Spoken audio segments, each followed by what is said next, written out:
All right, guys, welcome to the Crawford County, Illinois Ghost Hunter Society live talk show. This is episode number 61, guys. We're climbing up there in episodes. I'd like to thank everybody for tuning in tonight. We're going to have a pretty good show talking about recent investigations and our upcoming events, so definitely stay tuned there, and we will definitely update you guys on all of our stuff going on here. In the meantime, check out our Facebook page. It's Facebook.com/Crawford County Ghost Hunters. You can email us at illinoishauntings@gmail.com. Just send us an email if you're out there and got any type of location you'd like us to investigate. We investigate free of charge. We do this for research. So if you have a location, definitely send us an email and we'll get with you as soon as possible, or send us a message on our Facebook page and we'll get back with you regarding an investigation if you guys have a location that you think might be haunted. Again, check out our Facebook page and our YouTube page. We are dual streaming tonight to YouTube also. So check out YouTube at /Crawford County Ghost Hunters. Subscribe to us on YouTube. We'd really appreciate that. We may start going live on our YouTube page as well. So definitely subscribe to that YouTube page because we can get higher quality video on YouTube than we can here. Check out our Instagram. Our Instagram page, which we don't post on very often, is instagram.com /Crawford County Ghost Hunters. And we have a new phone number. So if you are interested in calling us, there's our new phone number up on the screen. You might want to jot that down. But if you guys are interested in that phone number, again, it is on our Facebook page. It's 1-872-888-9790. Leave us a message if we don't answer, and we'll schedule an investigation or with one of our haunted tours or events.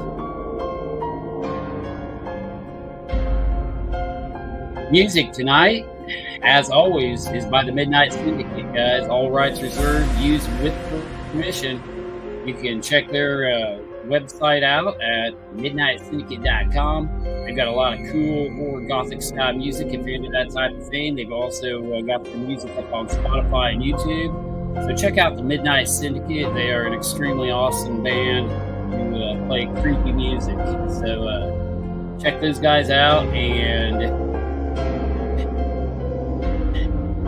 I can get Becky in here. She's going to be on the show tonight also. So hopefully she gets her microphone problem straightened out. So, all right.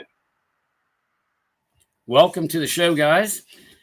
Some odd reason my Midnight Syndicate thing stuck up there. Let me take care of that real quick.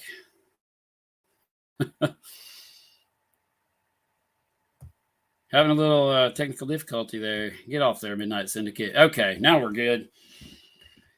Sorry, it's been a while since I've done a show. Got to iron the kinks out of this show. And also, give me a thumbs up out there or like in the comments. I guess you can't thumbs up here on the talk show, but tell me in the comments section if you guys like our new logo we put up. We've been working on that for a little while, and it's pretty cool. I think it's a pretty neat logo with the owl, the skull, and the moon. You know, owls have long been associated with ancient wisdom, and the Native Americans believed, you know, that they were messengers of death or omens of death. But owls and skulls, you know, they're kind of symbolic. So, you know, it was kind of a neat little symbol I put together and created. But definitely tell us, you know, whether you like that new logo we got going or not. And, you know, the whole legend of Mystery of the Owl, we may do a whole episode on that sometime, you know, like folklore and different things involving owls and paranormal occurrences, because a lot of people will see owls and stuff, you know, before somebody dies, or, you know, a lot of people believe they represent, you know, just spiritual knowledge and wisdom. So, but definitely let us know if you like that. Okay, everybody's saying love the logo. Awesome. Thank you guys for your feedback. Again, this is our talk show, guys, so don't be afraid to ask questions. You know, if you're new to the show, this is what this is for. You know, we answer all the questions, you know, that we can answer while we're going live doing our paranormal investigations. And we also review our paranormal investigations that we've recently been on, and we'll talk about upcoming events. So definitely, you know, if you got any questions throughout the night, don't be afraid to ask. And we're going to get into I'm going to start out, you know, back because we haven't done a show or a talk show for a while. So I've got to update you guys on, you know, a lot of stuff that's going on regarding our investigations. And I'll tell you what, we have been investigating quite a bit here lately. We've got a lot of investigations planned for the near future here. I mean, just several investigations opened up. A lot of people opened their doors to us after our investigation. They're in Marshall, so we got a lot of Marshall investigations coming up. Actually, about, I think, 7 or 8 investigations in Clark County in the Marshall area.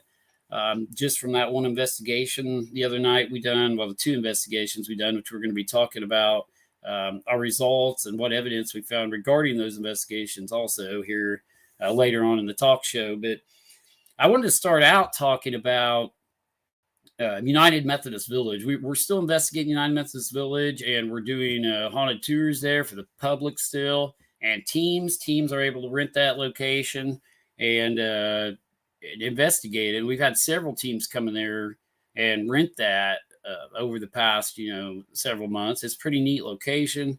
It's really active now. I don't know what is going on, but it seemed like every team that came in, the thing just got like crazy active. And I mean, it's getting up there like it's definitely on my top list, but it's like up in the top 3 list of most haunted places I've seen now. The United Methodist Village in Lawrenceville, Illinois. It just keeps getting weirder, guys. Like, it's not quite top Pine Lawn Manor when we were investigating Pine Lawn Manor before it became pretty much a hoax. That it is now. But when Pine Lawn Manor was active, you know, I think Pine Lawn started to burn itself out toward the end of our investigations. We weren't getting a lot of activity, and we investigated Pine Lawn for like 3 to 5 years, off and on, hardcore. We, you know, did haunted tours there, and toward the end of our investigations at Pine Lawn, it seemed like, you know, Pine Lawn was starting to like kind of fade out with its energy. And again, you know, if it's a poltergeist like haunting, you know, those do tend to fade out over time and kind of just go away. I don't know, you know, if that's what's going to happen there, but it definitely started decreasing in activity. But Methodist Village has really surprised me. You know, I wasn't impressed with that place to start out with, but it has really picked up in activity lately. And some of the things we've encountered in there, and some of the things the teams have heard in there coming in, are like, is this guy like running at you like full force, and just sounds like boom, boom, boom, footsteps coming at you, and like runs right into you. I mean, it is creepy. I was in there and heard it one time with one of the teams, and like they had an EMF tripwire set up in there, which is a rope basically with EMF detectors on it. And something tripped that thing, like going down the rope toward them as they heard it running. So weird stuff going on in the village. Also, we heard footsteps on the roof, which we didn't think anybody broke in there. We were running outside, couldn't find anyone. These footstep things just completely are going crazy there. I mean, just all kinds of weird stuff's happening in there. TVs, we introduced a new ITC TV room there at the village for our haunted tours, for anybody that comes with us on investigations there. What it is it's a TV room we put in there. We're trying to communicate with the dead basically through white noise and old TVs. People believe through ITC sessions that ITC stands for instrumental transcommunication, and it's basically the communication with the dead through any electronic means, whether it be the static on your radio in your car, white noise coming across the TV in your house, the old TVs with the bunny ears, that's what we're using in there, because a lot of people threw those things away. So we were trying to like find all these old TVs that we could, and even put out messages on different places, hey, we're looking for these old TVs and stuff so we can try these experiments. But luckily enough, the village was full of them because, they left a lot of stuff. So we went around to all the different rooms and found the old TVs and hooked them up into, one room. And we've got multiple, TVs running at the same time with this white noise coming across. Now, we removed all the rabbit ears from them, the antennas from them. So that way, we eliminate any false positives from coming through. And what we're looking for is voices coming through that static. And some people over the years have even reported faces coming across there. And not only like visibly seeing them in real time, but if you record the white noise and play it back, people will hear voices and faces on the recording and not actually seeing it in real time, which is another weird phenomenon. So a room we just kind of put up to experiment with. You can also run that white noise for energy and noise in the background during any EVP session. It kind of drowns out some of the voices, but really cool stuff going on in the village. We've experienced a lot of activity in there, and I'm going to start out, just talking about some of that stuff, and then we're going to go into our recent investigations in Marshall and the other night. But just weird stuff. There's a baby in there, and this thing, talking about that ITC room, I was just telling you guys about. Let me bring you up a picture here so I can show you that. I believe it got uploaded. I'm going to throw a picture up on the screen here so you guys can see what I'm talking about. But if I can find it. There it is. Okay, so this thing, it moves around in there. See, that's a picture of our ITC room there, and multiple TVs set up in one room. That thing was down in what we call pathways, and it was on this railing in there.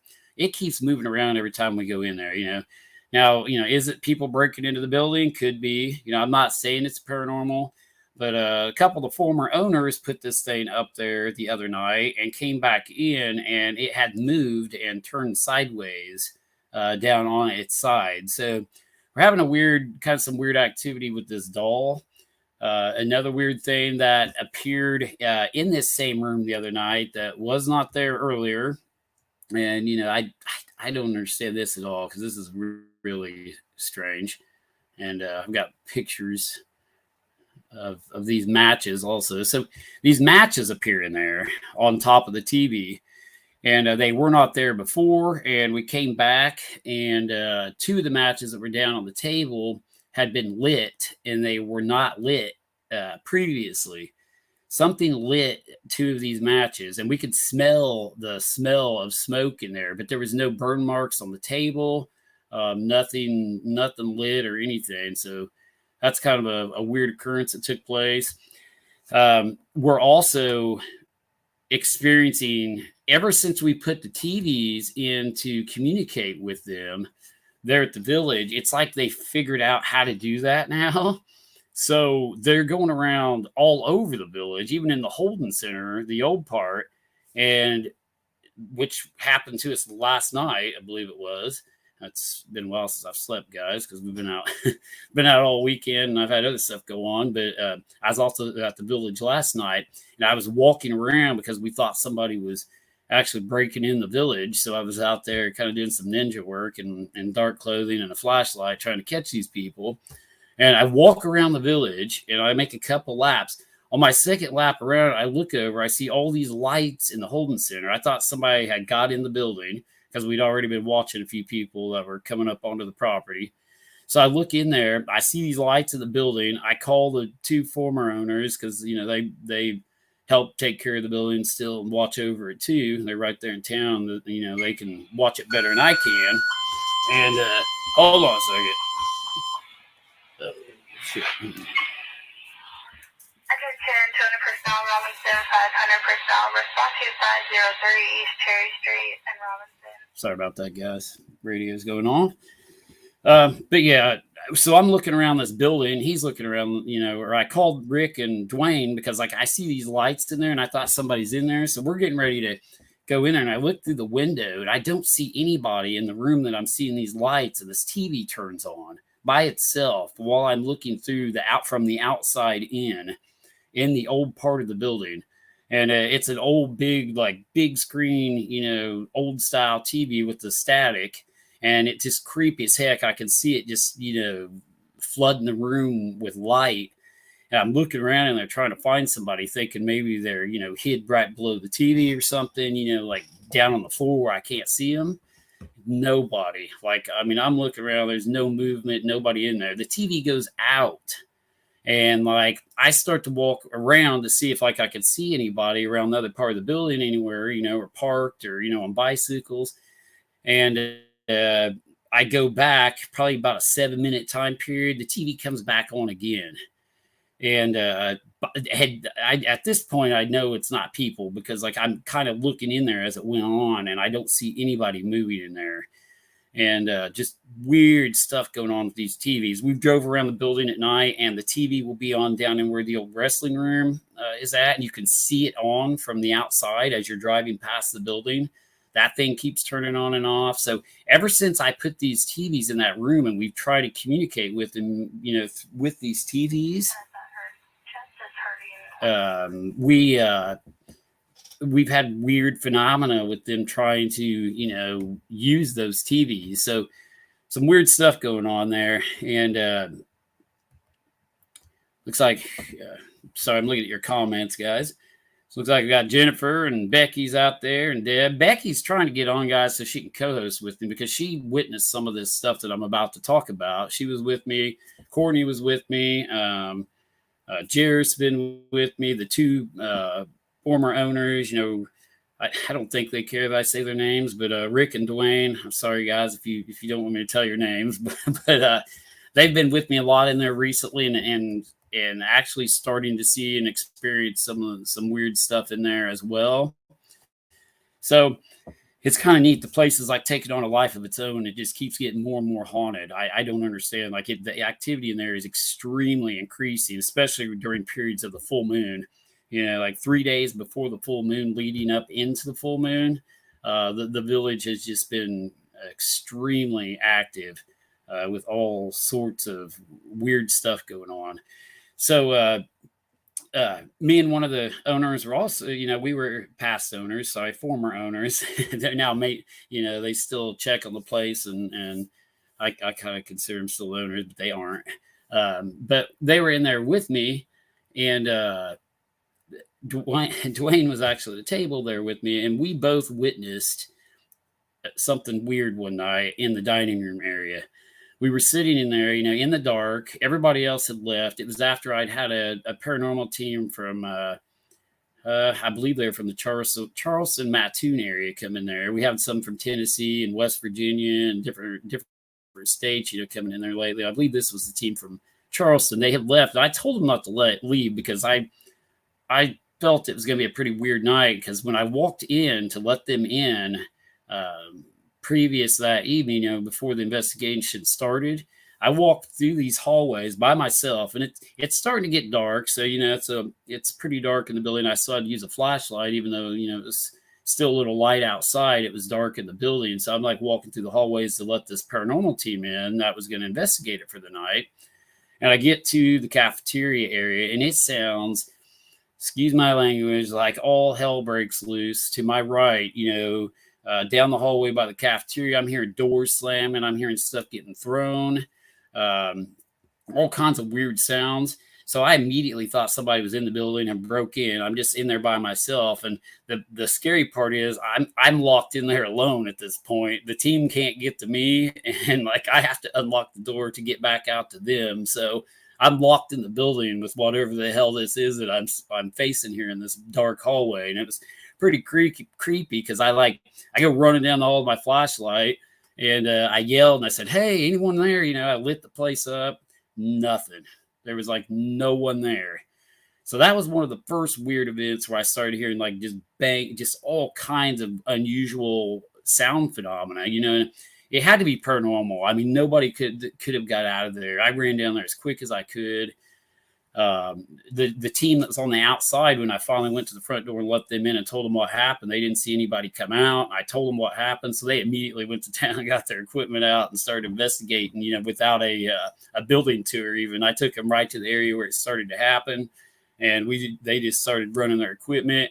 Didn't pick anything up, but that it scared the crap out of me, to tell you the truth, guys. Like, I mean, the sounds I heard that night were just unexplainable. And so long story short, after that team leaves, they decide to leave at midnight, even though it's getting crazier and crazier as the night goes on. They had to get up early. And so they decided to go ahead and leave around midnight. Me and Dwayne, we sat in there and till about 4:30 in the morning. And we're hearing stuff down Dykus hallway, knocking and banging in this room. Off of Dykus down there, we're hearing sounds come out of this room. And then I heard what sounded like a pot flushing at one time, which maybe we can debunk, maybe we can't. It was a weird sound. But, we were definitely hearing knocks and intelligent knocks upon command. I was saying, "Hey, can you knock?" It would knock back. Just intelligent, sounds responding to my voice.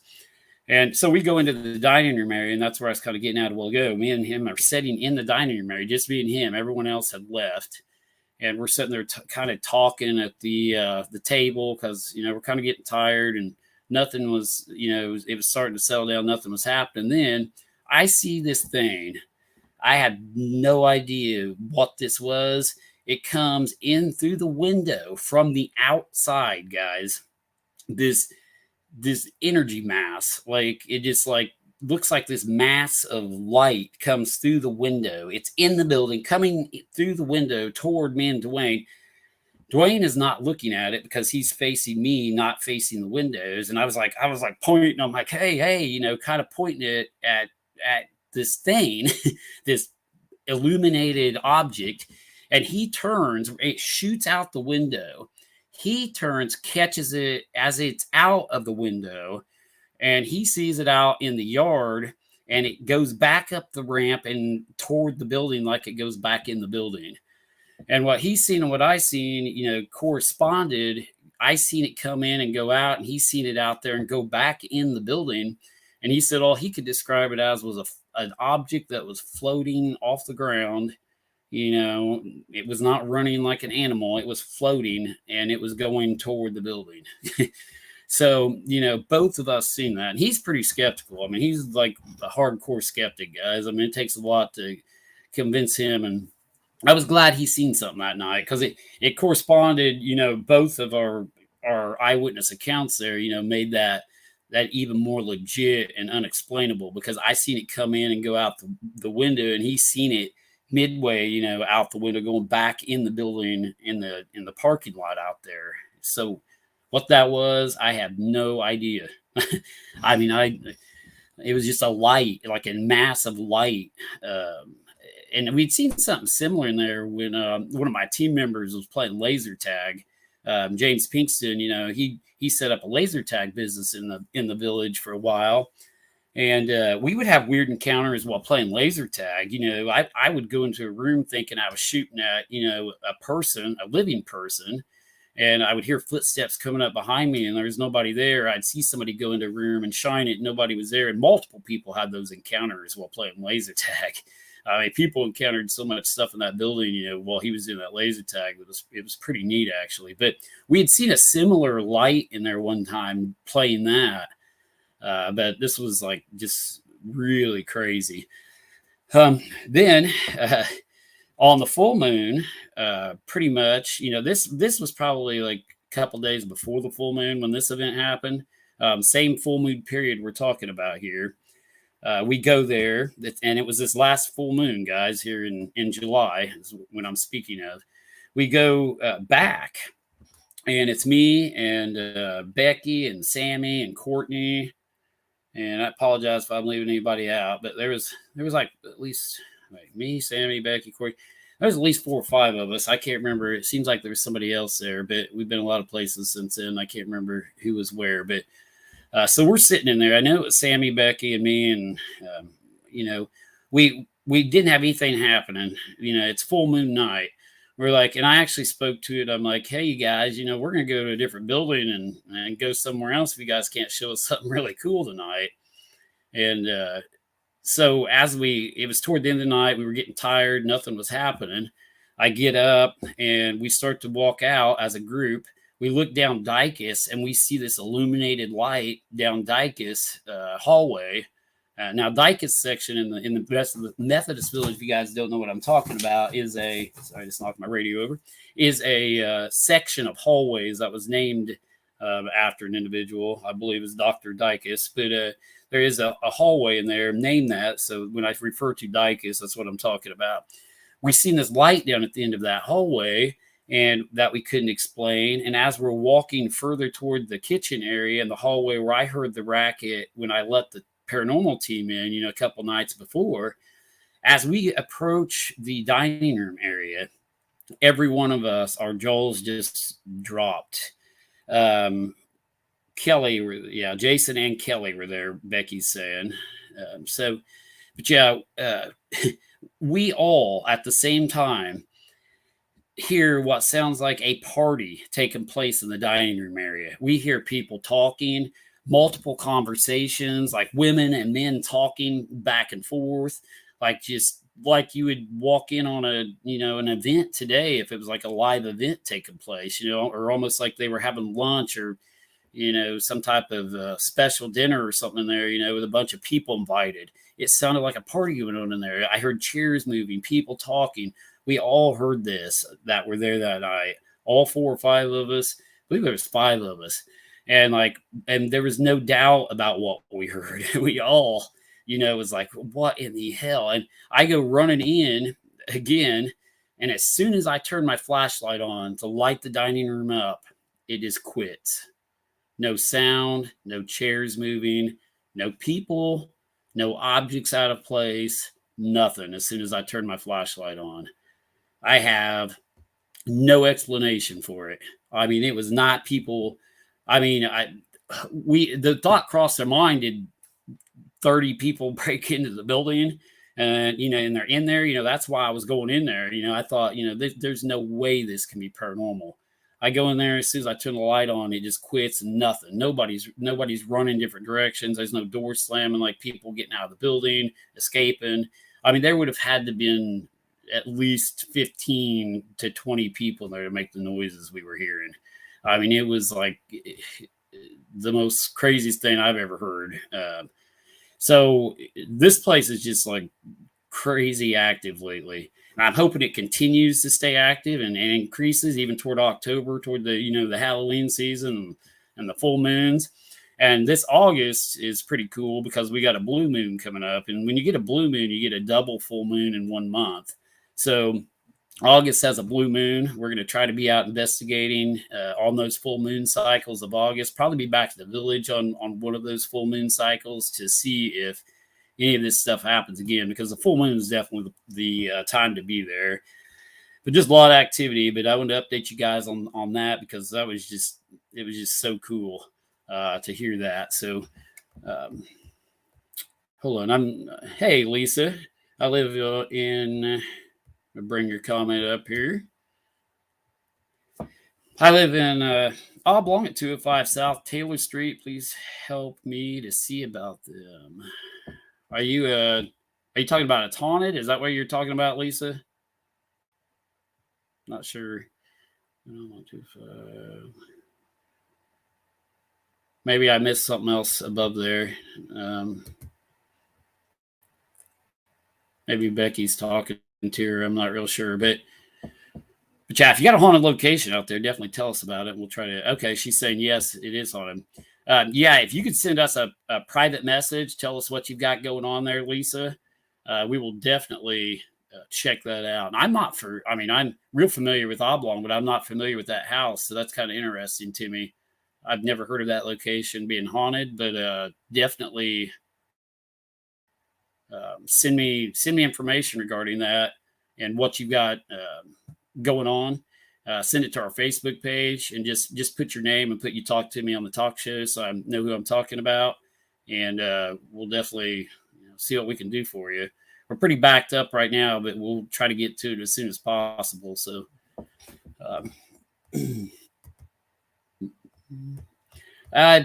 were we able to record anything we heard? I did have the recorder going on the night that we heard the stuff going on in the cafeteria area, I believe, but it was back in the Auten Center, and I don't think it picked it up, because I had it running back there, and I left my stuff back there too, some of it. So I've still got to go back and review it. I'm real behind on checking stuff out right now. But I wish I could have had it recorded. I wish we could have been going live and heard that, but if we'd been going live, it probably wouldn't have happened. That's the way it goes. I mean, I've noticed with paranormal activity, especially in the village, that it takes you off guard. It's when I'm not expecting it. I'm walking in the building by myself, letting a team in, or walking in there, just doing like a security check in the building, or, checking the building out. That's when crazy stuff starts to happen in there. And when I'm not, not running a recorder, I need to run a recorder or something the second I walk in the door, regardless of what I'm doing. I'm going to start doing that, because it seems to happen, a lot lately. Lisa says, I have 2 pics of the ghosts we just took a pic of. Okay. I mean, yeah, if you can send that to me. I don't think you can post pics on the chat here. If you can put it up in the chat, try that, but I don't think you can. If not, send us those pictures by private message to our Facebook page, and I'll definitely take a look at them. Definitely after the show. I won't be able to during the show, but I'll check those out for you, Lisa. And thank you. We'll definitely get in touch with you. Okay. Yeah, she said it won't. So can you send them to our Facebook page? If not, send them by email at this address right here. I'll pop that up for you. Just send them to this email address. If you've got anything that won't send on our Facebook page, illinoishauntings@gmail.com, and we'll check that out. So, all right, that's cool. So I got somebody on there with the possible haunting, guys, that we'll check out sometime. But getting into our next investigation that we conducted in the Marshall area. So if you guys watched our live feed, that thing went crazy. We've got a lot of views on that one. I think there was close to 10,000, I think, views on that video. Last time I checked, pretty close anyway. But that investigation we done in Marshall, Mozon, Maine, pretty good investigation. We were called in, by the owner, because she was experiencing weird and unusual activity and just bad luck, with her personal life, with things associated in and around the building there in Marshall, which was Mozon, Maine restaurant. She originally contacted me wanting to know if I knew somebody that could bless the house, or I guess get rid of the activities, what she was kind of looking for, maybe, make it more of a positive atmosphere. And we don't do that. I mean, we can kind of suggest to the ghosts and spirits, hey, make this place a more positive atmosphere and give them positive vibes, that type of thing, kind of give them suggestions. Whether or not they listen, I don't know. I've tried that at different locations, but we are not exorcists. We don't try to get rid of ghosts or spirits at locations. It's not what we do. We take a scientific approach to investigating paranormal occurrences and unusual phenomena. So we're not like, exorcists or ghostbusters that go in to try to get rid of a ghost or spirit. We basically scientifically try to document the existence of any ghosts or spirit or unusual phenomena that's taken place in a building. So, and documentation is what we always look for. And, in order for us to classify a location as being haunted, I want to talk about this for a minute. We have to have at least 3 different types of unusual phenomena or unexplainable paranormal activity taking place at a location, for us to be able to label it as truly haunted or having some type of unusual, activity that we can't explain. Now, we did not find that many things at the Moe's on Main restaurant. Now, when we do an ITC session through a ghost box or an EVP session, especially ITC sessions through ghost box or spirit box devices, you have to be extremely careful and watch for what we call audio pareidolia, which is similar to, pareidolia in photography. You want to hear things that aren't there. So you've got to make sure your mind's not playing tricks on you and you're hearing somebody say, help me, when they're not saying that, or it's actually radio stations coming through, and bleeding through, which there was a radio station extremely close to where we were investigating. So we tried to debunk some of what we were intelligent. It was intelligent conversation that we were capturing above Moe's on Main restaurant there in Marshall, Illinois, on Archer Avenue. So I had one of my guys listen to the local radio station live as I was recording and as I was doing this ITC session.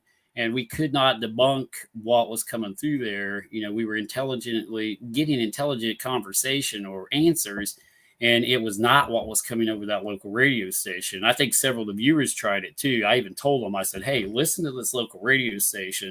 And if anything we're picking up in response to what we're saying is coming over that station, let us know so we can debunk it. We weren't able to debunk it.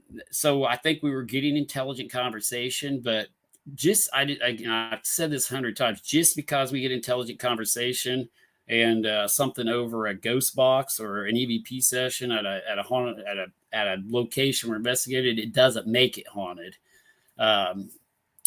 It's almost like opening a doorway up or calling somebody in another state. Like if I call, California right now and talk to a friend over there, that's basically what you're doing. It's a phone line to the other side or a phone line to the dead.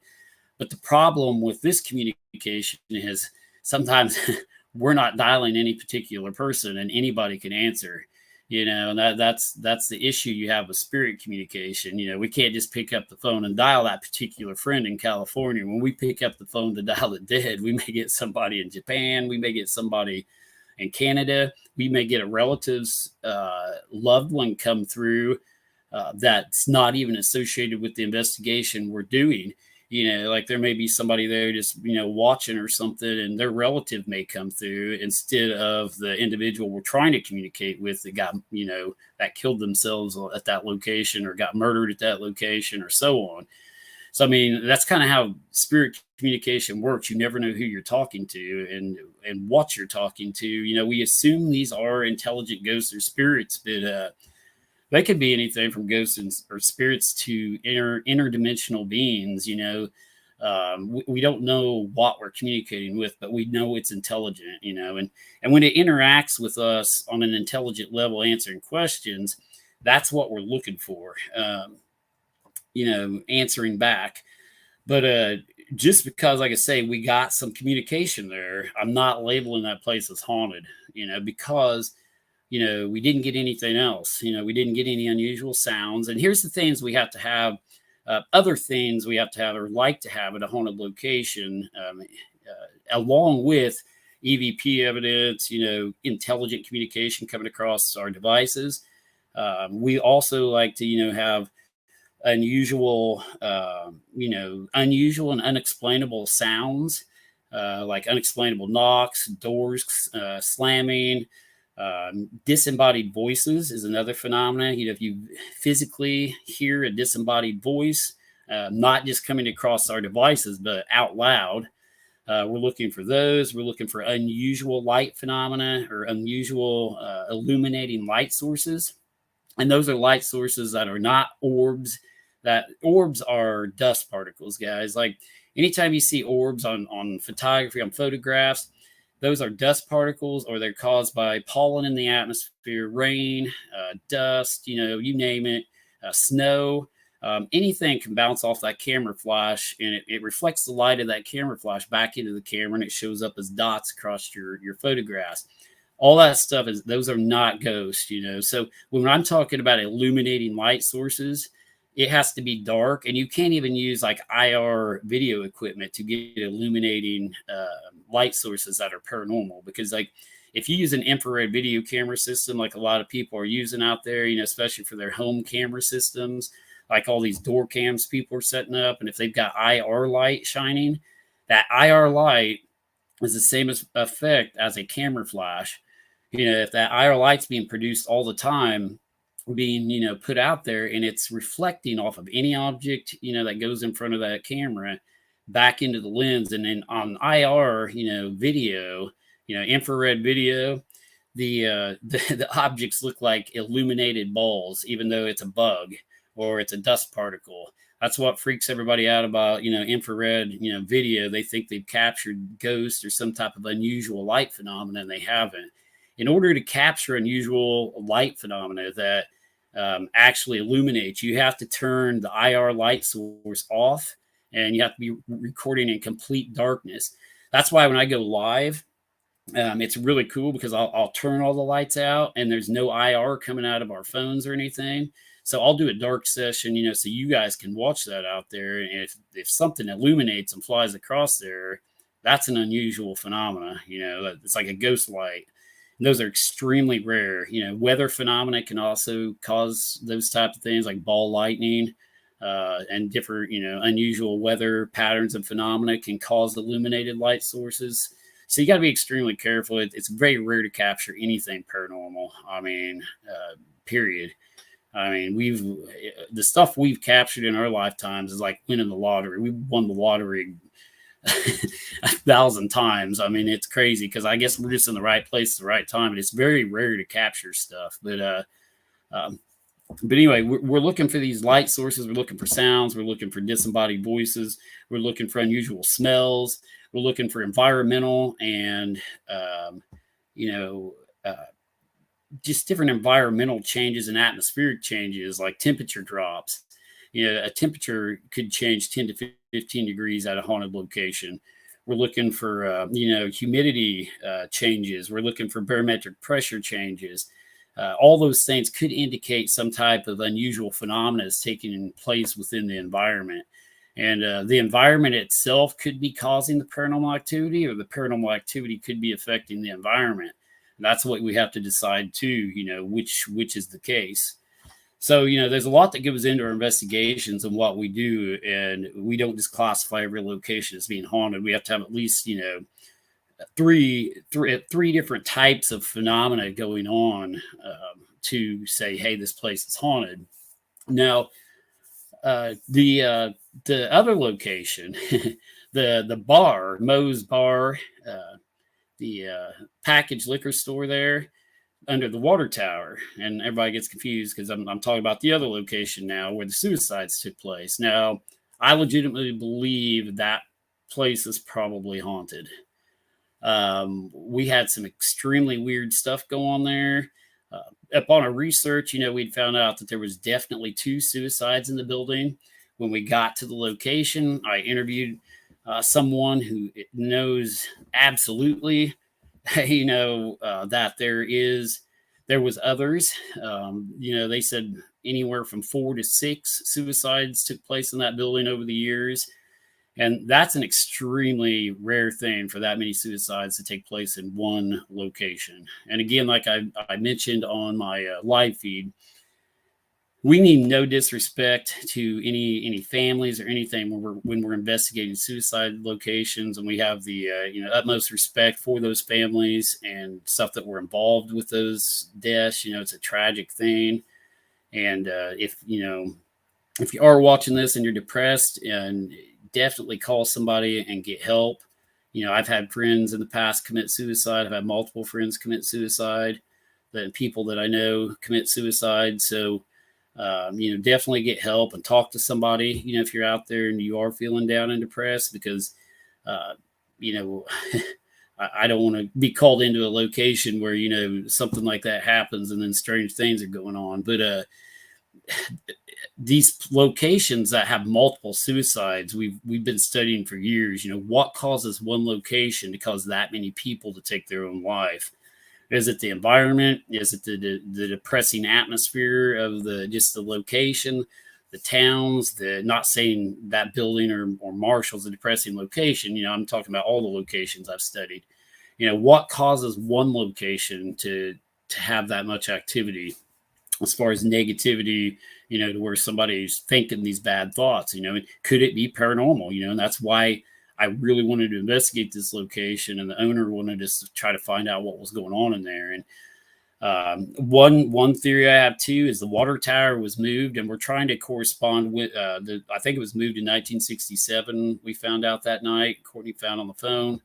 But I'm trying to figure out if all the suicides corresponded with after the water tower was moved directly over the building, because water has long been associated with paranormal activity and been a conductor of paranormal activity, like where streams or water runs underneath houses, and like these rivers, like underground rivers sometimes run underneath buildings or houses, and they seem to be extremely haunted. Even buildings and locations with limestone in them, like limestone foundation, those seem to be really good conductors of paranormal activity and release stuff over time. But I don't know that the water tower is connected with this at all. But the water tower just doesn't seem right. I don't know. There's something just kind of telling me it has something to do with that. But we're going to try to figure out why when the water tower was moved, like I say, and correspond those with the deaths possibly. But it could be anything. I mean, it could be like I say, just a weird coincidence. I don't think so. But when we first walked in, and you can watch this on our live video, and I didn't even notice this. I mean, we started having radio problems. And it was when I was talking about the water tower. If you go back and watch our live investigation of that Moe's bar and packaged liquor that we did, the investigation there, my intro, when I'm talking about the place, I mentioned the water tower, and my radio starts to go weird. And I even picked it up and I go, that's weird. And I didn't notice it until I went back and watched the replay. I mean, I did, but I wasn't thinking, because later on we have major radio problems in that investigation also, if you watched it. So when we started setting up equipment, set the EDI meter up. The EDI meter, or EDI meter, it's EDI, actually is an awesome meter. You can put an SD card in it, and it will record electromagnetic fields, vibration, humidity changes, barometric pressure changes.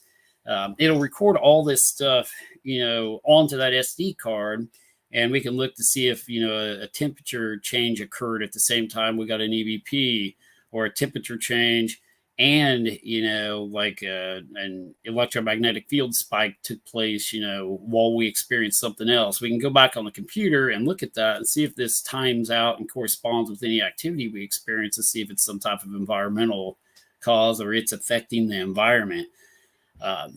So EDI meters are awesome. They're a really cool piece of equipment. Back in the day, we had to do all that on a computer and run different pieces of equipment into a computer to do what we can do now on one little box. So like EDI meters have advanced paranormal research tremendously. They're one of the best pieces of equipment out there, in my opinion, right now. Because like I say, we had to have all these things connected to a computer to read that amount of data back in the past when we first started doing this, 25 years ago, 26 when I first started investigating. We couldn't do that. So now we've got this one little box, runs on 2 batteries or 4, I think, 4 batteries, puts it on an SD card, I pop it in my computer, and it's all there for me. So stuff's advancing, guys. It's really cool. But when I set that meter up, the second I set it up, 666 came across it, and it was locked up and would not leave that number. That was on setup, and I was like, I told everybody, I was like, look at this. It happened several more times throughout the night. It locked up on 666. And if any of you are, religious and, believe in that, that the 666 is considered, the sign of the devil, or, the number of the devil or the beast, depending on what religion you are and what you believe in, Revelations, and, there's the sign of the beast and the biblical, portrayal of the number 666. So this is a picture of the meter locking up there on 666. It happened several times throughout the investigation, which is very weird. The temperature didn't remain at 666 throughout the whole investigation. It got up into the 70s, and then it would just all of a sudden go back to 666. That's what was weird. It was up to like 75 something, 78 something, I think. Just boom, goes back to 666. It was weird. And if we do a follow-up investigation there, I'm going to try to, and that's another thing, guys. Like, I think we are going to probably do a follow-up. Well, at least the last time I talked to the individuals that live there, I think we are going to. Sorry, I lost my comments. I don't know what happened there. But yeah, we're probably going to do a follow-up investigation, and around the full moon, possibly in August. I'm not sure yet, but I'm going to try to. One of the things we talked to him about is I want the clients out of the building this time, or the current people living there. So I think I'm going to pay for them a hotel room, and they're going to go sleep in a hotel room somewhere, so we can have the top of the building, completely isolated this time, and a controlled environment. And we're going to try to see if that happens again. And this time I'm going to set the air up or down to the point to where it's not even close to 666. I don't know, we'll either freeze our butts off or get it so hot in there, it's not close to that temperature, to see if it reverts back to 666 again. Then that's strange. So there's some experiments I want to do in there, but we got that happening. We got, we got a lot of intelligent communication. One of the coolest thing, probably ITC sessions I think I've done. I asked for, I think it's Michelle. I may have got the name wrong. We've been in several places here lately, but yeah, I believe one of the individuals that passed away, and there was Michelle. Somebody correct me out there if I'm wrong. But I said, are you here? Can you can you communicate with me? Can you make contact with me? I was in the hallway. We were going live filming, and plain as day, I mean, this voice comes across. I mean, just loud and clear, female voice. It says, "I'm answering." So, I mean, direct communication. Right when I said that, and I had not called her by name on purpose. Okay, it was Michelle. She said, "Thank you, Trudy." Yeah, and Jalen. Yeah.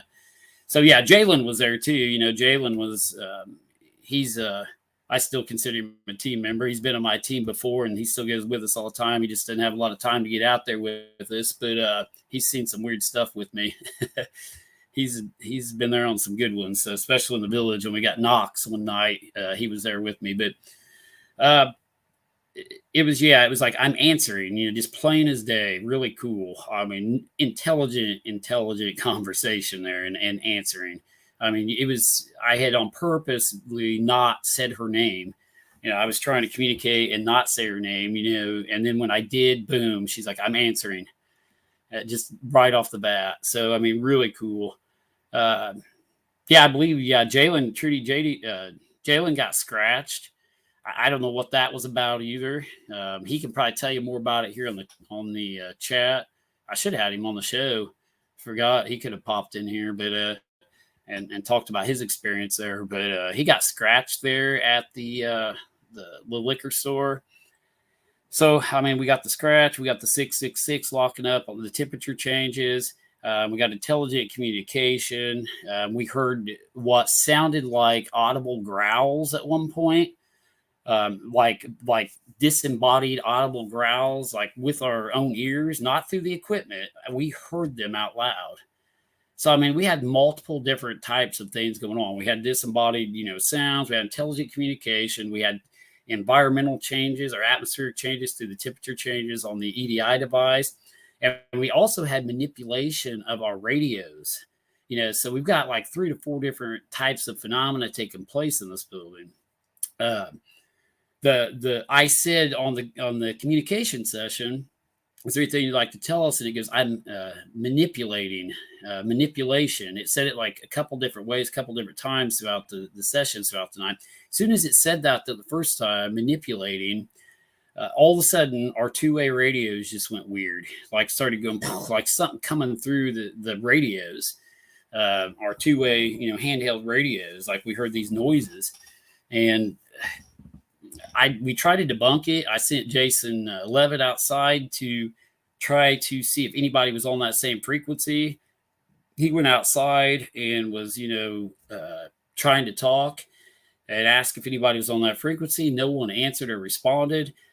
We didn't hear anybody talking, like if somebody was in the area using the same frequency and privacy code that we were. You've got to have the privacy code and the frequency set to the same thing in order to hear them come through. So it's really weird. I mean,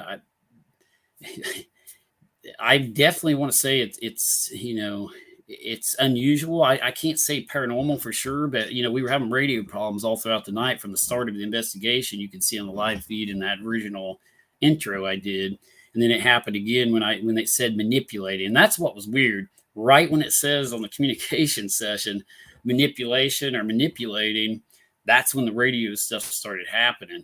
And had someone been out there watching our live feed, they wouldn't have known or could have got onto that radio fast enough from when that intelligent voice came through the ghost box to, key a mic on a radio or something to cause some type of radio manipulation, radio, transmission to come through. There's no way they could have timed it then, and they wouldn't have known because the live feed and stuff's got a little lag in it. And there's no way it could have happened, the time period that happened. The radio is starting to get that stuff coming through for somebody to have been out there messing with us. But it happened several times and upon demand. I was like, can you make the radios go off again? You'd hear it go off like the staticky sound. That was my static voice there. That's my best impression of that anyway tonight. But you could literally hear the static coming across these radios. And like it almost sounded like somebody was trying to talk or communicate at one point, but just weird. And like I say, I've been around radios and communication all my life too. And like I was on the emergency management agency. I was on a team where we set up emergency communications for the state of Illinois for about 7 years, and helped the state police set up emergency communications. I mean, I'm a ham radio operator. I've got a ham radio license. I mean, I know about RF signals. I know about radios. I know about, communication through radios. And this was weird. I mean, the way this all took place with these handheld radios. So I don't know. It's just something I can't really explain, but I can't say is 100% paranormal because, there could have been somebody just happened to put, key the mic on something right there close to us, but I don't think so. I'm going to try to answer some of your questions also here in a minute. But Jalen said the growl. He's talking about the growls we heard. Growl, and we heard that really weird moan. Yeah, I forgot about the moan and yell. So yeah, that was another disembodied type sound or voice we heard. It sounded like somebody yelled or moaned. I forgot about that. And I've got to go back and listen to more audio from that investigation still. I mean, it takes a while because we do so many investigations and then we get behind because we need to go back and finish the good ones, and we've already done like 3 more or 4 since then. So But, really cool. We're definitely going to try to go back and do a full moon investigation there at Moe's bar and packaged liquor store. Now, we did try to ease the atmosphere by saying whatever, telling whatever ghost or spirit was in there to please, give them positive energy and for the atmosphere so they can continue to have better luck. Hopefully it worked. I'm going to call the owner sometime next week and kind of do a follow up with her and see if anything has changed regarding, did the atmosphere, did the mood lighten up? Are they having better luck? Are they still, having bad stuff happening? So I'm going to keep you guys. It's going to be a continuation or a continuing investigation, I think, at least for a little while here until we can do a secondary investigation there and see what's going on. So that was a really cool one. I think Trudy said, did they key the radios? Yeah, the radios were going off. The radios were going off, and we also had what is the call was coming through, where if you hit the call button, it sends a call to the radio. They were manipulating that too, or something was. So we were getting like that coming through all the time. Like that was upon demand. I was thinking, you do that again, and then boom, it hit the call button. So I think that's what you're talking about. Judy, hope I answered your question there. But yeah, if you guys have any more questions regarding that. Now, I know there were some questions out there, and I do want to address this real quick regarding that investigation. A couple people have private messaged me and didn't understand the story that was being told about the guy possibly writing lyrics to a song. And I think it was Bad Leroy Brown, if I remember right. So one of the individuals that committed suicide there, he had told people. Now, this is what, he had told people, whether it was true, we don't know. But he had always claimed that he wrote that song on a napkin and traded it for a case of beer to someone. And then they later took that song that he had wrote on a napkin, and somebody down the line passed it on and to somebody who made the song famous. So, whether there's any truth to that, I don't know. Yeah, it was Bad Leroy Brown, I believe was the name of the song. But yeah, the guy supposedly, like I say, wrote it down on a napkin. That's why, we were trying to use that as a trigger object, see if anything, he would say anything about songs. And we did get some songs come through. And we also got a voice that came through that said Book of Mystery, really clear. And we got a couple, several intelligent communication sessions where we got angels. It kept saying angels, and then it said 7 angels, and it said, you're the 7 angels. We got that multiple times. It was very weird. But try to answer your questions here and looking back. But then going on into our recent investigation, but we will go back to that location, guys, and investigate, hopefully. And again, I'm waiting on calls back from 2 or 3 other locations in Marshall. That's not counting the other 7 that want us to come in. But I'm waiting for calls back from 2 or 3 other locations that are interested in us coming too. But they're just trying to work out the details of it. And a couple of them are really cool. So I hope they go ahead and let us come in. Because they've got some really awesome history there, and I love history. I love history just about as much as I do the hauntings, and history and hauntings together. You have to have history in order to have a haunting, so it kind of goes hand in hand. It's really cool, when you got historical locations where a lot of neat stuff's happened. So, oh yeah, Jen's saying don't forget the fire department remark. Fire department came through, and I'm on a fire department too, so it's I don't know if they were talking about me, what they were talking about, or if they were talking about maybe the fire department responded to one of the suicides. But we got fire department come across the ghost box as well. So thank you, Jen, for reminding me about that. So, oh yeah, and Becky said there were 17 members there that night, and it kept saying the 7 angels. We don't know if they were talking about us, but I always go in a team of 7 when we go in to investigate a location, like a house or business or building. Just the way I've operated for years. I don't like to take, 20 people in one location. I limit it to 7 people when we go in, a smaller location like that. But it just kept saying 7 angels. So I don't know if they're referring to us because I know I'm not any angel. I know Becky's not either. She's not on here to defend herself tonight, so she should have been. I don't know why she can't get on here tonight, but she was going to co-host with me and talk about her experiences too at all these locations. But unfortunately, she was having phone problems. But we're going to get into our recent investigations this past weekend, this past Friday and Saturday at the at Carmi, Illinois. So what was going on? We were scheduled to investigate the Ratcliffe Inn, the Robinson Stewart House, and the Old Graveyard in Carmi, Illinois this past weekend. And I got a call where there's some miscommunication from the Carmi Historical Society regarding our investigations.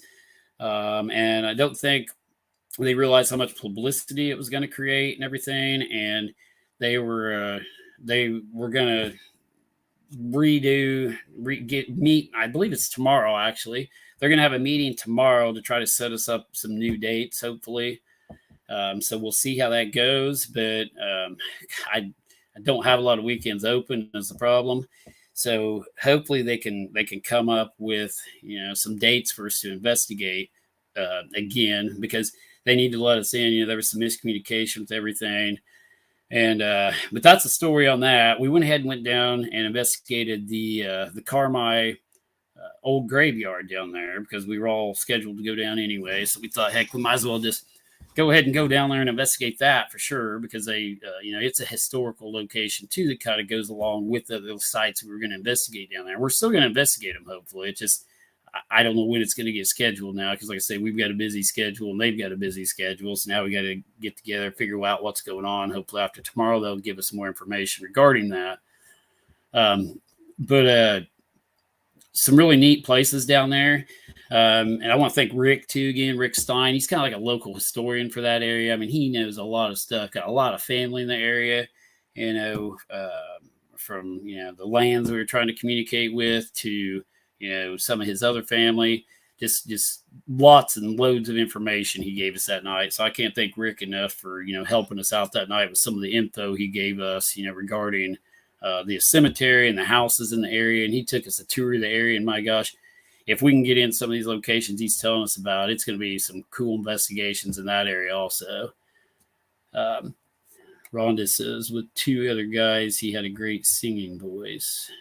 I think they're still talking about the one back in the Marshall investigation. But yeah, we're going to investigate that. But we found out through a viewer, as we were heading down to the Carmi old graveyard, that there was a location kind of close to there. I believe it's North City in Hamilton County down there, called Big Hill Cemetery. So I just researched it, to see what they were talking about. I said lots of reports of paranormal activity there when I looked it up. And I've got a picture of the sign stuff when we were there. Let's throw that up here real quick. Maybe if I can find it. Maybe I didn't put the sign up there, but I got a picture somewhere, guys. Okay, we'll throw this one up there. That's our group picture from that location. But so this is Big Hill Cemetery. The sign, got Becky there on the far right, Rick Stein, myself. And we got TJ, Amanda, and Jesse. And Courtney was behind the camera taking a picture. So that was the investigators present on that investigation. So Big Hill Cemetery, upon further research, has a legend of a witch buried there. So as soon as I seen that, I was like, we're going, because I love, legends of witches and witchcraft and stuff like that. So, and even debunking, some of the legends of that. And that's pretty much what we came to the conclusion of on this location. But the legend here at Big Hill Cemetery is there's a witch buried there under a stone that's, shaped like a coffin. Now there is a stone there, that I'll pop it up right now so you guys can see what it looks like. There we go. That's the stone. So supposedly a witch is buried here, and there's a little epitaph on the side of it, or a little saying that they chisel into the side of tombstones. And I may butcher this, but I think it's remember friends as you pass by, as you are now. So once was I, as I am now. Soon you must be. Prepare for death and follow me. I believe that's that's one of the versions, of that little epitaph. So that's carved on the side of this tombstone. And they believed back in the day that anyone who had that prepare for death and follow me wrote on their tombstone like that was a witch. Now, that is total nonsense. I mean, complete lore and legend there, because there's several locations I know about with that same exact thing wrote on a tombstone. One of them is in our famous Bel Air Cemetery here in Crawford County that's extremely haunted, that I take everybody on our haunted tours every year. That same exact thing is wrote on a tombstone in that cemetery. There's a cemetery in Jasper County called Weaver Cemetery or Big Rock Cemetery. It's wrote on that a stone in that cemetery. I mean, there's multiple locations throughout the Midwest where that was a pretty popular, inscription to put on tombstones and gravesites. It's really cool too. I mean, cool enough that this is kind of a weird story too. The morning of all this, I'm sure you guys know if you watch my show or something. I didn't really mention by name in the live feed, but my dad passed away not this spring, but the spring before, in kind of a tragic accident. I responded to it, and those were the first ones on scene. My dad passed away, and my cousin Robert, they got hit by a car, and we're we're just now getting his tombstone and stuff up, and what we were going to put on it. And one of the things we were going to put on it was that little inscription there, because he loved that. He had actually been to that one of those cemeteries I was referring to, and it was one of his favorite tombstones, and he loved going back there and reading that little inscription about prepare for death and follow me. Now, the morning of this investigation that we got canceled, going to the old the house and the Ratcliffe Inn, it was just stuck in my head. I just kept saying that prepare for death and follow me thing over and over. It was again in my head, and I didn't know why. It was just stuck in my head. And come to find out then, I'm on the way to this investigation, and we looked this place up, and I said, that's so weird. I said, that's been stuck in my head all day, and that's supposed to be the legend of the cemetery that somebody just told us about. So I said, we got to go there. I don't know why, but we got to go there just because that thing's been in my head. Well, my brother calls and says, yeah, they went to go to the place where, they make the tombstones and stuff. And they were going to put that on his grave, my dad's grave. So he just wanted to confirm with me and, and see if that was cool, and where all the commas go in it and how to write it out and stuff. So it was just really weird, just weird things happen like that, and that ended up being, the legend behind the place we investigated that night. We didn't know anything about the location as we're heading there. I knew nothing about that, being the legend behind the cemetery that we ended up investigating that night. I did an hour's worth of research, after the people had told us, about Big Hill Cemetery. So just weird stuff, weird stuff like that's happened a lot, and I try to tell people that too. It's almost like something tries to communicate with us from the other side and steer us in directions and cemeteries, and take us to locations that we would never normally go. It's like we're supposed to be at these locations, and we're supposed to communicate with some of these people. It's very strange. We ended up over in Sullivan County one night at this pond where these 2 deaths had taken place. Knew nothing about the location. Other than, there's a sign there and some crosses, and didn't know anything about it. So we get out and do a communication session, start getting all this communication, start researching it, find out that, the night we're there, right there at these 2 crosses we knew nothing about, was the anniversary of these 2 people that passed away there, that, in a tragic death. And we got all kinds of communication from them. And we show up on the anniversary of their death. Just weird stuff. we randomly will go out. I one time randomly went out, not even thinking what day it was.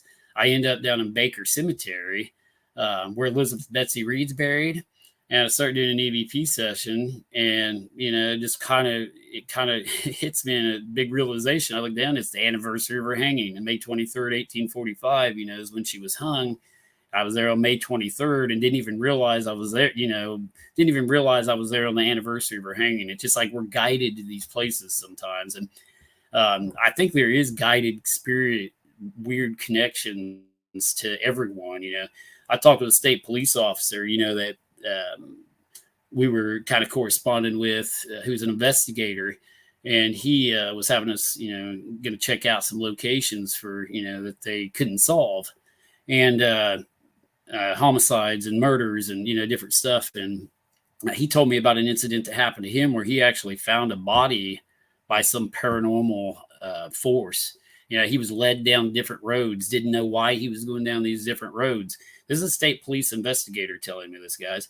He's maybe someday he'll come on the show. I'll have to ask him, but he was led down these different roads, and he gets out, doesn't even know why, gets out of his vehicle, walks over to the ditch, and he finds a body laying there that they'd been looking for.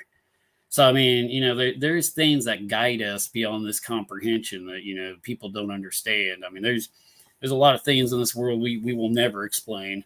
And we are definitely in tune with the other side somehow, whether we know it or not, subconsciously. Just weird things happen, but that's how we end up in some of these places we end up. We're just kind of called there. We end, just a weird set of coincidences. But kind of went off track there, but just wanted to kind of explain, some of the things, the weird stuff that happens to us along the way that you guys don't get to see and hear about, on our investigations. It's kind of behind the scenes knowledge that I'm kind of telling here. But anyway, the investigation there at Big Hill Cemetery, we debunked the heck out of that because, like I say, it's a common saying across the Midwest. It doesn't mean you're a witch if you have that prepare for death and follow me, epitaph or inscription on your tombstone. So the whole witch and legend thing was probably created by high schoolers wanting to scare their girlfriends or people going out there at night just wanting to get a thrill. That's what a lot of these locations do. Now, it's wrote onto the side. Now, this is weird, and I'll give it this. Very weird inscriptions, very weird style of writing or font on the tombstone. Almost the top part looks almost tribal, like the way it's carved out.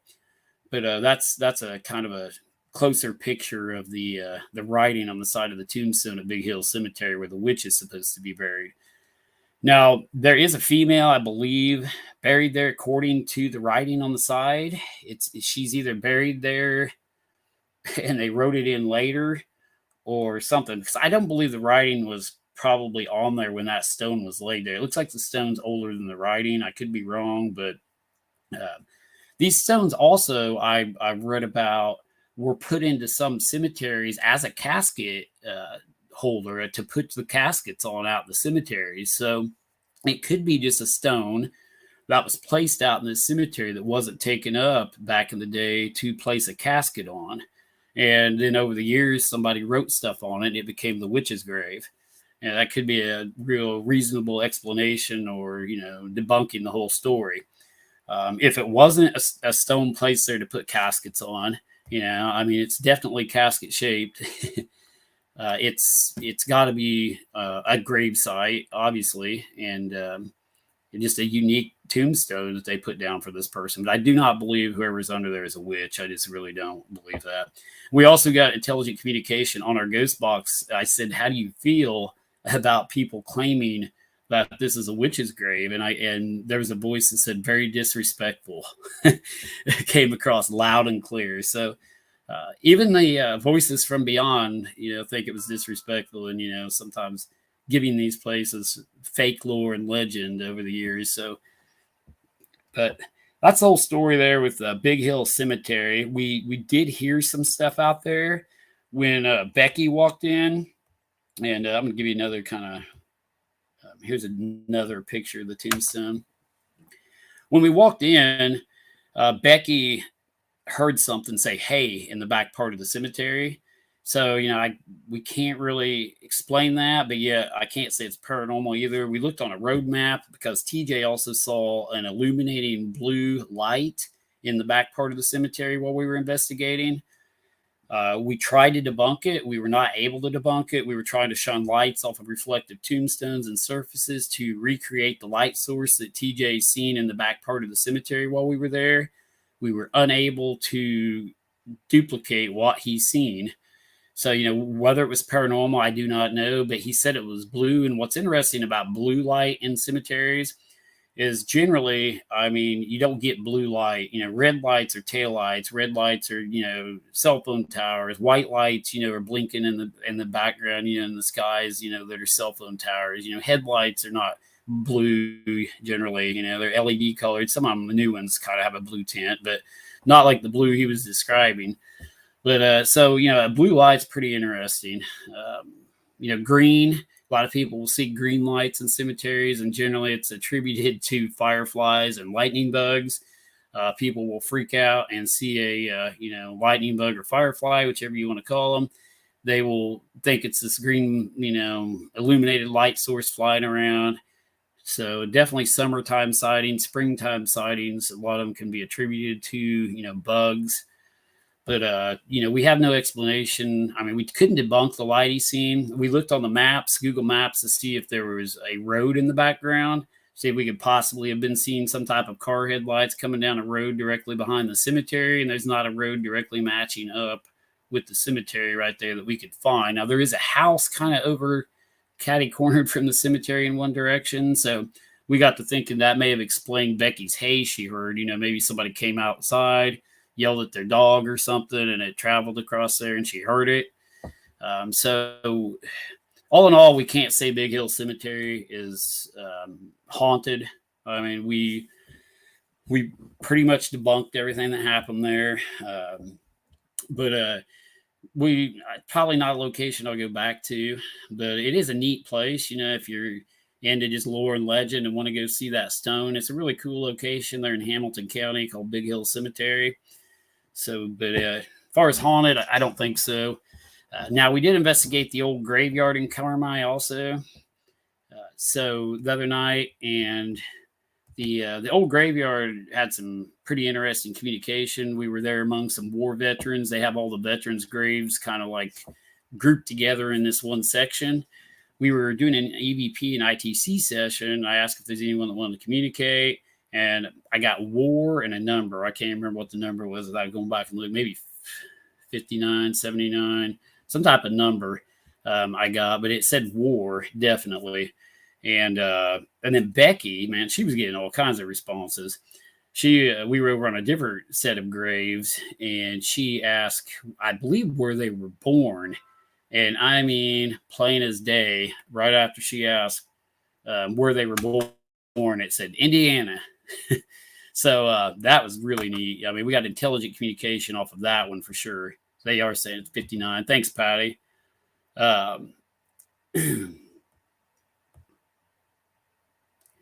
Yeah, Deb, here's some questions I'm kind of answering here. Yeah, we're thinking maybe no one's buried under that stone. If it was a coffin rock, put there to hold coffins or caskets, there may not be anybody there at all. Over the years, somebody may have carved that name and that little inscription into the stone, and there's no one there, we can't prove that, I don't know. I need to get cemetery records. Like I say, I haven't done a lot of research into that cemetery. I just do not believe it's a witch. But, whether somebody's there or not, there could absolutely be somebody there, and there may not be. But there is a name on the stone. It may have been, gosh, I'll have to go back and look. But, yeah, there is a female name on the stone. And one of the guys that was watching that night, he told us all kinds of history. If you go back and watch that live feed, there's more history on there than what I can even remember. So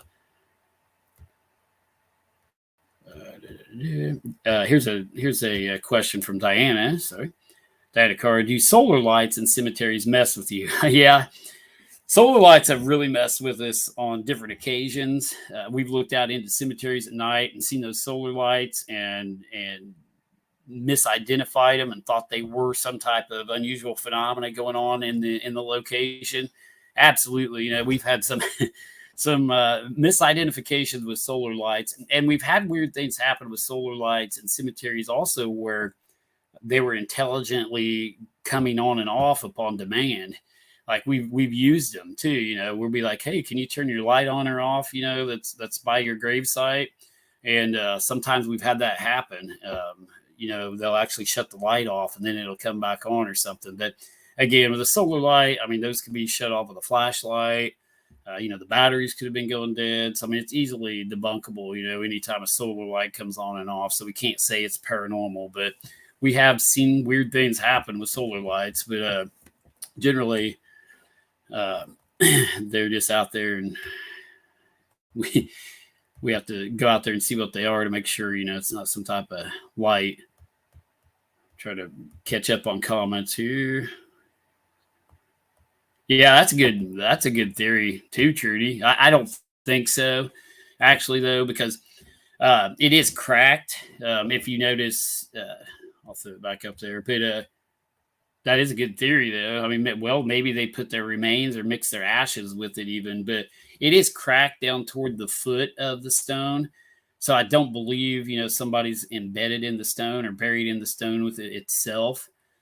It could be, like I say, they could have mixed their ashes with it or something, but it almost looks like a piece of stone that's been chiseled out. I mean, completely from stone. So I don't think, there's anything or anyone inside it. Just my opinion. That's a good, I never thought of that, though. I mean, that's a good idea. Let's see. Trying to get some more comments up here. But the old graveyard back at Carmi, going back to it again, we got some intelligent communication there, and said Indiana. And I hit some cold spots, which was really weird in that cemetery. It felt like an air conditioner hitting me. I mean, like I ran into this cold spot. I mean, it was hot and humid out, and it felt like this cold blast of air just hit me. And I tried to get the temperature, or the millimeter out, and the non-contact thermometer. It only does surface temperature, though. So I got the millimeter out, which does ambient temperature, and I didn't get any unusual temperature drops or changes. But man, I hit some crazy cold spots in that cemetery, so I don't really know what that was about. Yeah, I think, Diana, I'm answering your question now. Was the head of the stone to the east? I believe it was. That's one thing I didn't check. I checked about everything else, but I didn't check direction of the stone, and I should have. But yeah, I think it was to the east, which could indicate that somebody's buried there as well. So yeah, that's something I may have to, have somebody check out if they ever go back there, or maybe look at it on Google Maps and see if I can actually get down in there close enough to that area and see if I can tell what direction it's laying. But yeah, good question. I'm gonna guess it was east and west from the way it was laid out.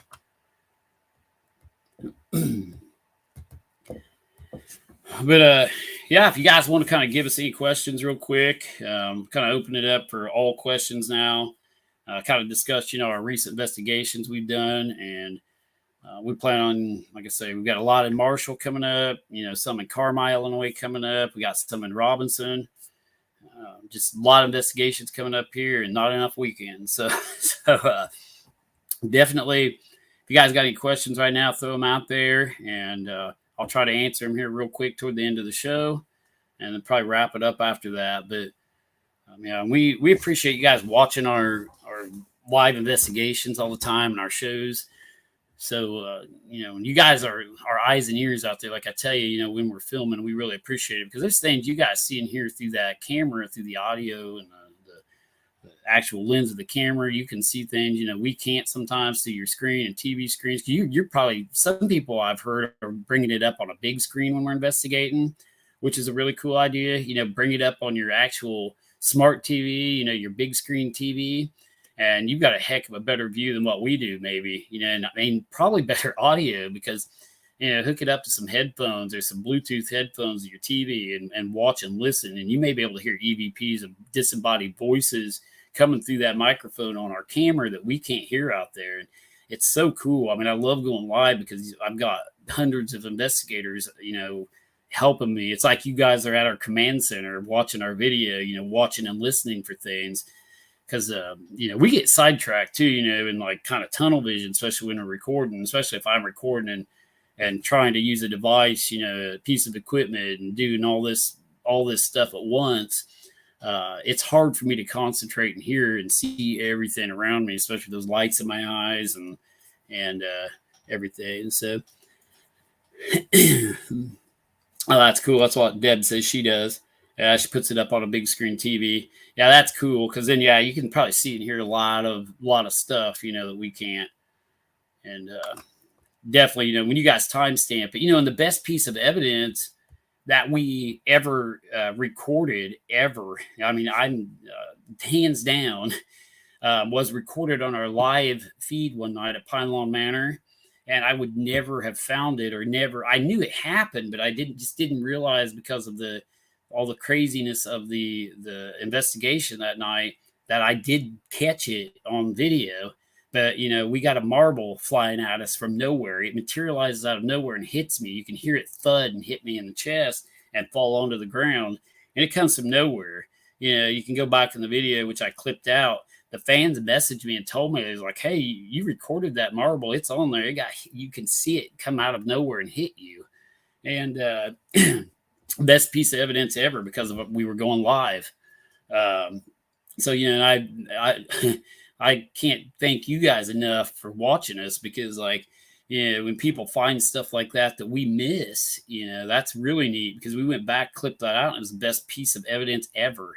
I mean, you can see this marble come from nowhere. I mean, the door is shut and there's nothing there by the wall where this marble materializes from and hits me. And there's no people there, nothing. So really cool, piece of evidence we captured at Pine Lawn Manor because of, you guys watching.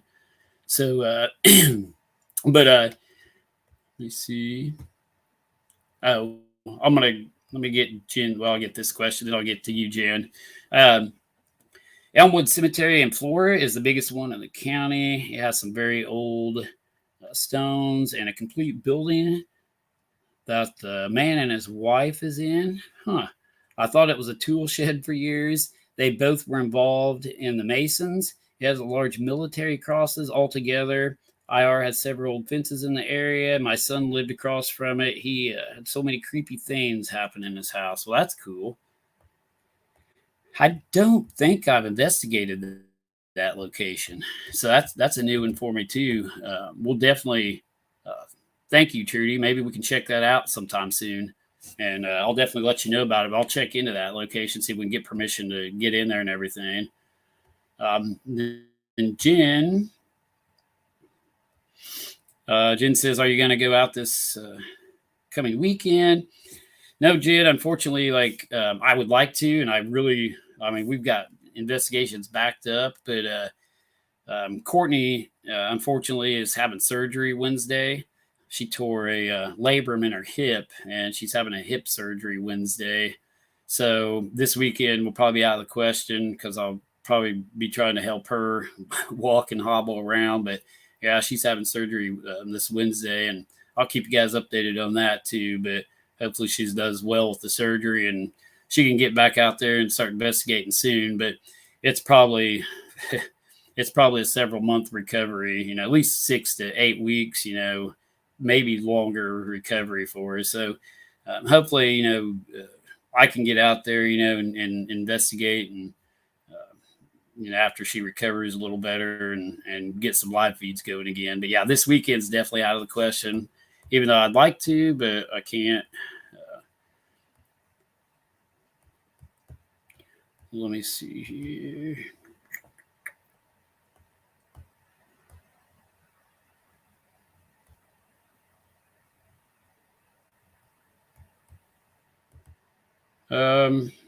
Patty says, I appreciate you going live. Keep us updated on the next live, please. Definitely will, Patty. I will. I'll keep you guys updated and let you know when we do that. We'll definitely post it on the Facebook page. Like I say, this weekend's out, but maybe that next weekend or definitely the weekend after, we'll probably be going live again. Like I said, just depending on how well she's feeling, and so. Thanks, Trudy. Appreciate that. And Misty, thanks. Jason, talk about the cemetery with the church. Oh, thank you, Becky. I forgot about that one. I forgot about one of our other investigations we did that night with the old cemetery, the old graveyard, and the Big Hill Cemetery.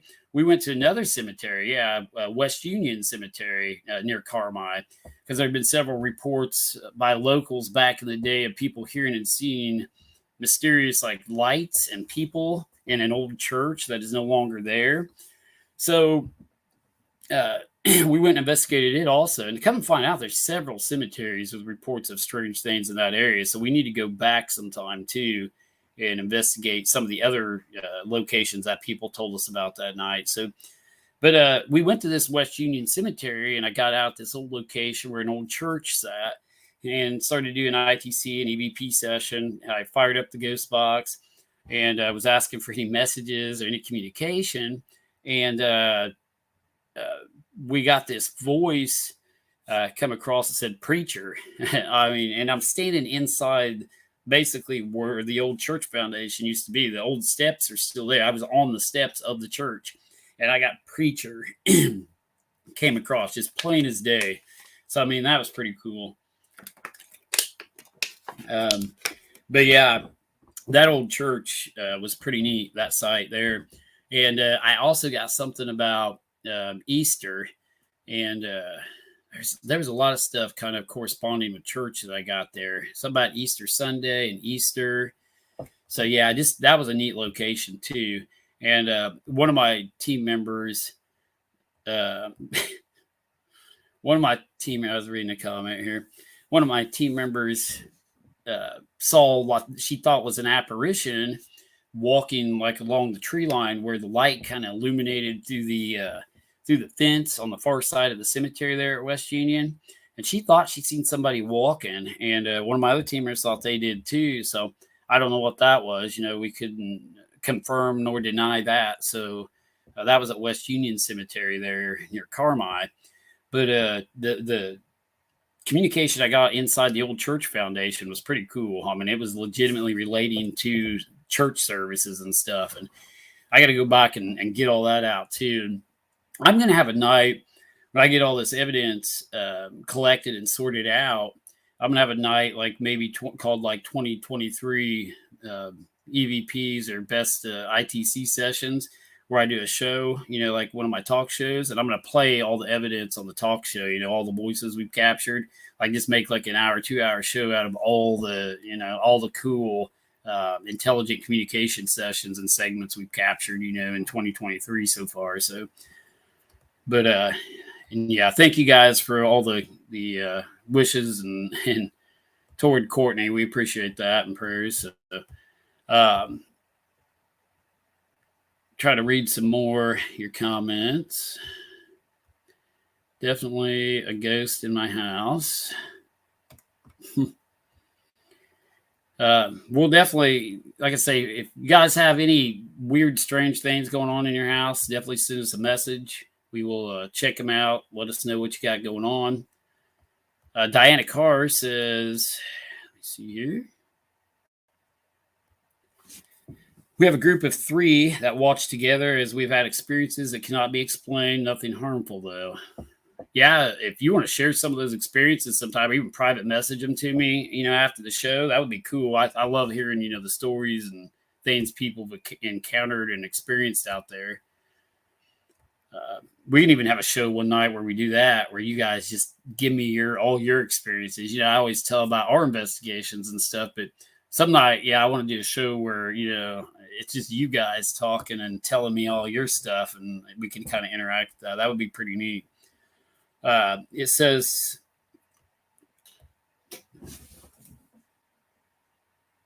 oh, wow, man, my door just got hit.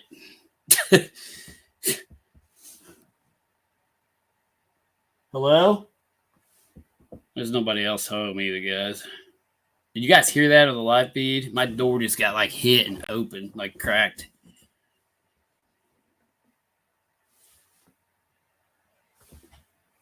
All right. Anyway, paranormal activity here at my house. It is haunted. So that was cool.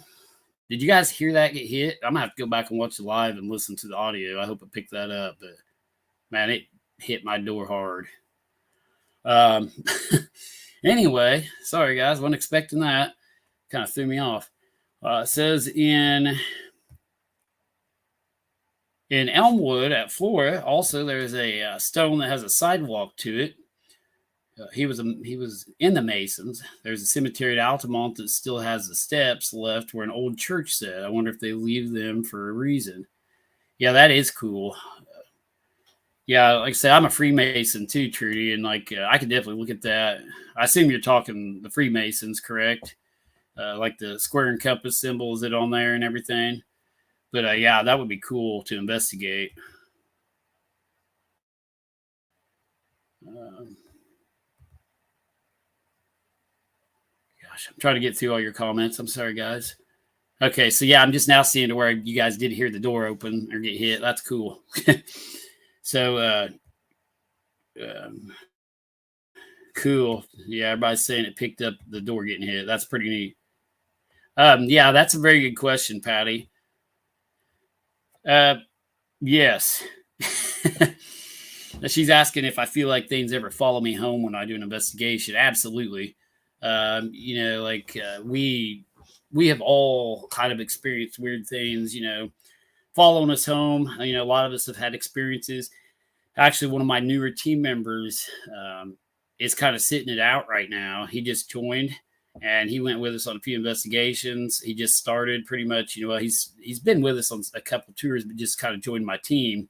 And he is kind of sitting it out right now, taking a break because he had so much weird stuff happening when he went home. So he, for his mental health, he's taking a little break from it. He said he was seeing black shadows, and this black shadow figure was following him around after we went to a particular location, which happened to be the United Methodist Village.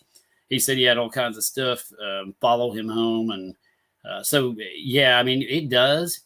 I have things happen. My brother went with me one time. He thought he wanted to do it. And he actually, this was way back in the day when I first started out, he'd went, and that night after he went out with me in Bel Air Cemetery here in Crawford County, he came back, went to bed, and he swears something completely pulled the blankets off of his bed and yanked them off the bed, as he was sleeping. I mean, he said he was not asleep. He was not dreaming. He said, he was just sitting there, I guess trying to go to sleep or something. And something just yanked the blankets right off of him.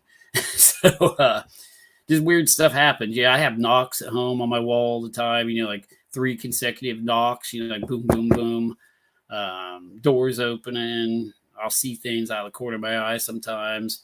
Yeah, I absolutely think stuff follows me from these investigations, but it doesn't seem to last a long time. I tell people, don't be afraid. It usually only lasts like 3 to 5 days, and then it seems like it dwindles out or moves on. And I think it knows we try to communicate with them. They know that we're a source of communication. And I think that's why we end up in these places too, guided by some unknown force. Something guides us to some of these places. It's more than coincidence that we end up at some of these locations and the way our investigations work out. So, but I think maybe they try to follow me, to try to continue to communicate with me, to pass on a message or something. And I don't believe in the whole evil and demonic thing. I've been doing this for, like I say, 25, 26 years nonstop, and investigated every case of bad stuff I could find, from demonic possession to, devil worshiping sites, the satanic sites, to you name it. I tried to find the most darkest, evilest stuff I could find over the years. And I have never, found anything that I would classify as a demon or evil. People are evil themselves, people themselves, are capable of evil. but nothing like along the line of a non-human entity that can possess somebody or some type of weird thing, that people, sometimes classify as demons or, but a lot of mental illness, we investigated some of these locations, especially like demonic possessions. Unfortunately, most of it was mental illness taking place, or one individual was close to passing away and they thought he was possessed during the basically dying process. And I went in and investigated. They wanted me to, family wanted me to come in, and unfortunately, it was just his mental capacity and the condition he was suffering from, I believe, causing the experiences, unfortunately, that he was having. So sometimes families want different answers to something they don't want to cope with, and we've dealt with a lot of cases like that, to where people have called us in. Maybe their grandma or their mother is suffering from dementia and they want to blame it on ghosts or something paranormal and don't want to believe that they're actually suffering from this condition, and it's a sad situation. And we've actually dealt with that several times, to where, we go into this location and people are like, hey, they're seeing and hearing these things, and when come to find out it's, dementia related or medication related, something along those lines, so, but, trying to read all your comments here, kind of going off the different tracks here, but different comments lead me down different things.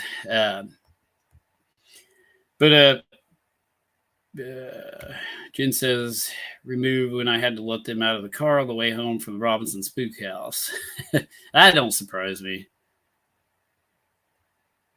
The Robinson Spook House had a lot of stuff going on, so that does not surprise me at all, Jen. And then Kathy says, here's a good question. Is there a way to prevent something from following you home? Now, again, I don't think so. A lot of people go at this from different viewpoints. We take an extreme scientific approach to investigating paranormal occurrences and phenomena. And even though several people have carried like stones, protection stones, like rose quartz and different types of stones with them, I don't encourage that or endorse it, especially religious symbols like crosses or rosary beads, depending on what style or what religion you are. We don't try to introduce religion or any type of objects into our investigations, because we want to take such a strict scientific approach that religious objects sometimes can anger the ghosts or spirits, I've noticed, because if they weren't a particular religion, let's say, a Baptist, interacting with Catholic or different types of denominations, different types of religions, or let's say they were an atheist and they didn't believe in anything when they were alive, or, and we introduce a cross to them, that may anger them, so we try to remain neutral on religious stuff. So some people believe that those objects, though, do prevent, going back into your question, do prevent ghosts and spirits from following them home. I don't personally believe they do. I don't think they do. I had one team member that, he carried a cross all the time to try to prevent something from following him home, and I don't think it worked. But again, it's just, we're dealing with people that have passed away. It's no different than the living. Religion is a very controversial subject. It angers people, religion, politics, and, stuff like that. That's why, talking about the Freemasons, that's one thing we really don't discuss in Lodge and get into a lot of politics and stuff, because it causes anger, and we want to be kind of universal and not offend anyone. And it's the same way with paranormal investigating. We don't want to offend anyone when we go into these locations with religious dogma and symbols.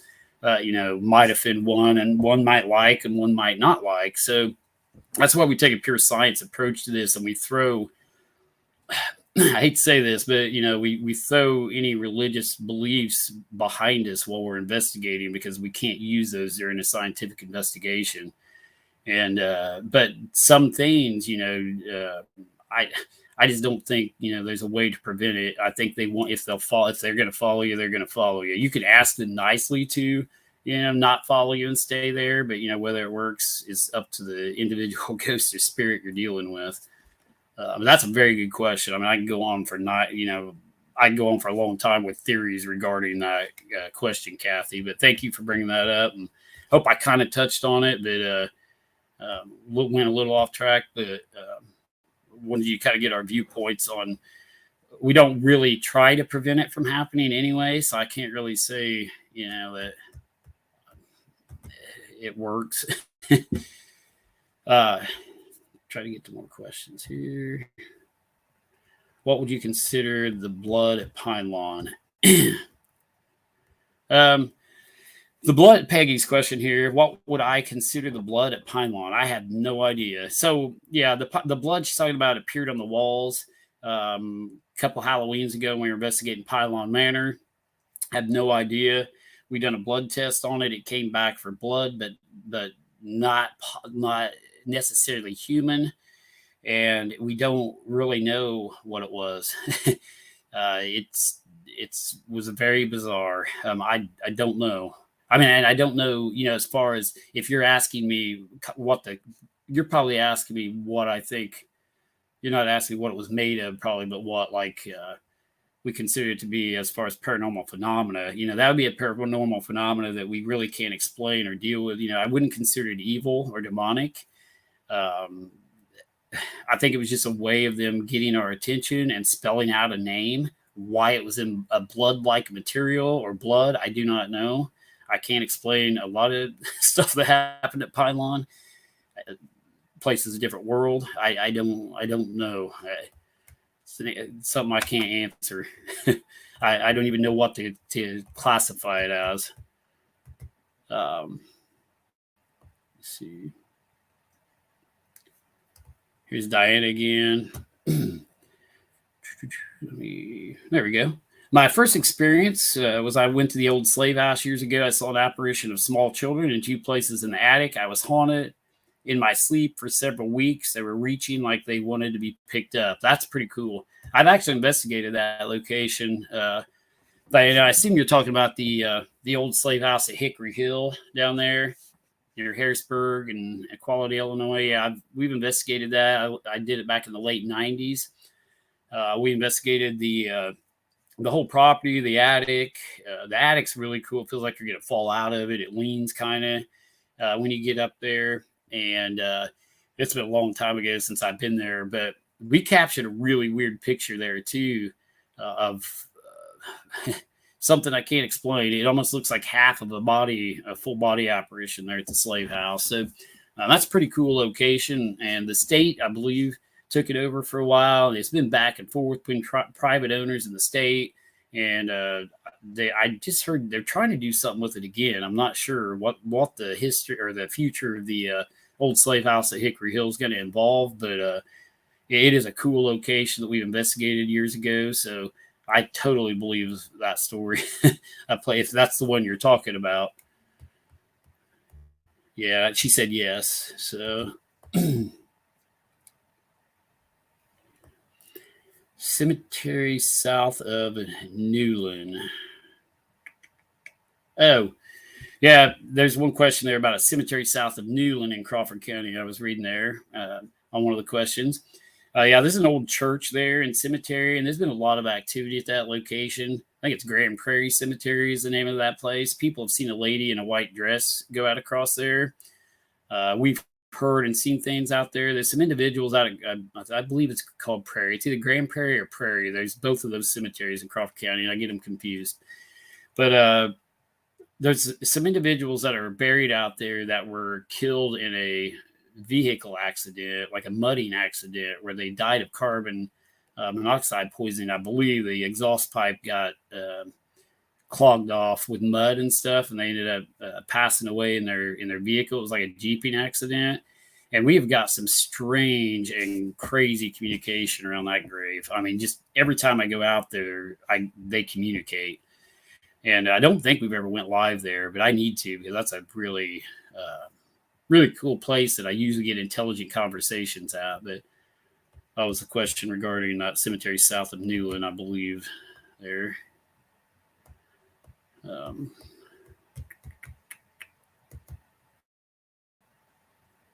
All right, guys. But yeah, it is. It's almost 10, and I usually try to go 2.5 hours on this show. So I think I'm going to shut her down, guys. I appreciate you watching our live talk show tonight. You guys had a lot of good questions. I really appreciate everybody, tuning in and listening. And we'll be going live again here, soon. Like I say, we got to get Courtney up and walking again. And once we get that going, we'll definitely go out. I'll probably be going out, a long time before she'll be able to go again. But we'll go live here soon. Keep you updated on the Facebook page. And definitely, send us your places. If you've got locations you want us to investigate or have heard of locations, send us a message on our Facebook page or email us at illinoishauntings@gmail.com, and we'll definitely try to get that.